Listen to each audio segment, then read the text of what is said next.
Video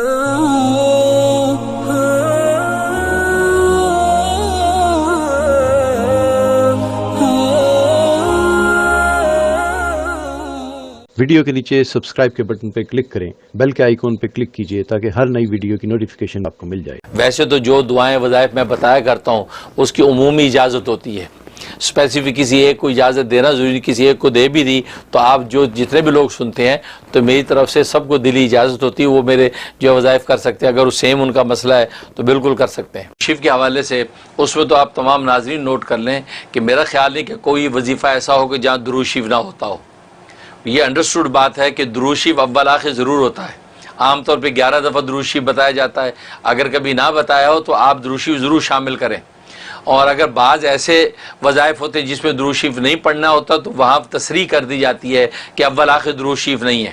بس اوقات بعض دشمنوں کے لیے پڑھا جاتا ہے اور غیظ و غضب کے لیے پڑھا جاتا ہے، بعض وظائف ایسے ہیں کوئی کڑوی چیز منہ میں رکھ کے پڑھی جاتی ہے، اور درود شریف تو رحمت للعالمین کا تذکرہ ہے تو وہاں غضب میں رحمت کو کیوں ملائیں؟ اس لیے وہاں جو ہے مشائخ سلسلہ کہتے ہیں درود شریف نہ پڑھیں، یہ غیظ و غضب کے ساتھ جو ہے آپ یہ ورد کریں تاکہ اللہ کا غضب اس دشمن پہ ٹوٹے،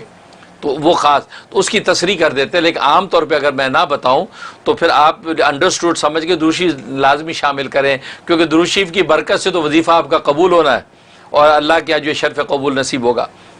تو درود شریف جو ہے آپ بالکل اس میں پڑھیں۔ آج ہم بات کریں گے سورۃ زخرف کے بارے میں۔ زخرف جی، یہ 43ویں نمبر کی سورت ہے جی، اور زخرف جو ہے یہ مکی سورت ہے جی، اور 89 اس کی آیات ہیں، 89۔ تو حضرت یہ فرمائیے کہ اس کے فوائد۔ تو جہاں تک اس کے فضائل و فوائد کا تعلق ہے، ایک اس کا بڑا عظیم الشان فائدہ ہے کہ من پسند کی شادی انسان جہاں چاہتا ہے، بہت سے مرد، بہت سی عورتیں، بچیوں کی یہ خواہش ہوتی ہے کہ وہاں ہمارا رشتہ ہو جائے، وہاں شادی ہو جائے، تو من پسند کا رشتہ حاصل کرنے کے لیے اس صورت میں بڑی اکثیر جو ہے وہ طاقت ہے۔ یعنی 8 مرتبہ روزانہ تلاوت کرنی ہے، بھلے مختلف موقعوں پہ دن بھر میں پورا کر لیں، پڑھ کے جو اپنے وہ من پسند رشتے کے لیے دعا کریں، اور یہ 21 ڈیز 21 دن یہ وظیفہ کرنا ہے، انشاءاللہ اللہ تبارک و تعالیٰ آپ کا جو بھی مطلوبہ رشتہ وہ عطا کر دیں گے۔ مجھے اچھا بس اوقات لوگ کہتے ہیں دن ہو گیا ہمیں تو پتہ ہی نہیں چلا، وہ آپ کو نہیں پتہ چلا لیکن تبدیلی اپنا کام کر رہی ہے، کیونکہ بس اوقات انسان کی روح کے اوپر کثافت ہوتی ہے، گندگی ہوتی ہے، تو کثافت صاف لگنے میں ٹائم لگ جاتا ہے۔ جیسے میلے کپڑے پہ خوشبو چھڑکیں تو ویسی خوشبو نہیں پھوٹتی جیسے جو اجلے دھلے پہ ہوتی ہے۔ اس کا بعد اللہ پہلے روح کو اجلا دھلا کرتے ہیں اس نام کی برکت سے، اب جب وہ مزکہ ہو جاتی اب یہ نام جو ہے وہ اپنی خوشبو کو ظاہر کرتا ہے۔ تو اس لیے ناظرین اس میں بھی پریشان نہ ہوا کریں کہ یہ ہو گیا ابھی تو کچھ بھی نہیں ہوا، نہیں وہ ہو رہا ہے، کیونکہ اللہ کا نام ہے وہ اثر کیسے نہ کرے۔